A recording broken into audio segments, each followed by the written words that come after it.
Yeah, so this year I'm going to be doing the half marathon. I did consider doing the 10k because last year I worked it out.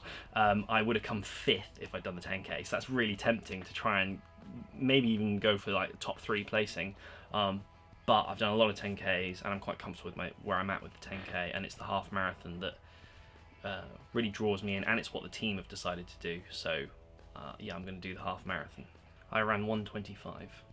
I'd like to be able to knock a few minutes off. I think 1:22 was the number that sprang to mind.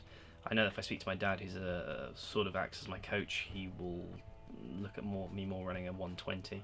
I've also got Manchester Marathon 2 weeks before, so it'll depend on my recovery after Manchester Marathon as to how I do in the half marathon. Yes, absolutely loads. We would be here a long time if I list them all, but some of the big ones would be the Great South Run in Portsmouth. I've done that twice. I've done Bath half marathon. I've done, recently I just finished running a 102-mile run, which I did over 4 days. So that's 4 back-to-back marathons, and that was through the Cotswold Way, which was good. And then yeah, so I think I've done Bristol half marathon a few times, Bristol 10k quite a few times. A lot of fun runs, a lot of 5ks, a lot of 5-milers, a few 10-milers. Not so many 10-milers, it's not such a common distance. Big city races, I think, nearly 20 now. Overall, I've lost count. There's a lot. I've done a lot of races. I've come out the back of the 100-mile run. I did obviously done a lot of long distance training, so now it's kind of bringing it down a bit in terms of distance and increasing my pace.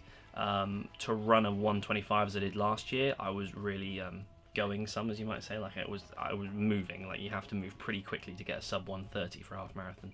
So really it's just getting up to that pace again and then just sustaining it, because people don't realize, they think you just go out to be a better runner, you just go out and you run, but it's not that. There's a lot more to it. It actually helps to put a cycle ride in once a week. Sometimes even a bit of swimming can help. It changes it up and it gives those muscles a rest whilst keeping your lungs going. And also squats and a lot of strength training is very beneficial to a good running program. Just listen to your body, I think, is probably the greatest 4 words that I've ever known, and it's been the most useful.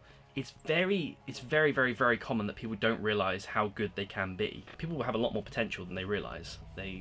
People naturally are very good at running, and a lot of people don't realise that. Oh, I'm not a runner. I kind of think that everyone is a runner.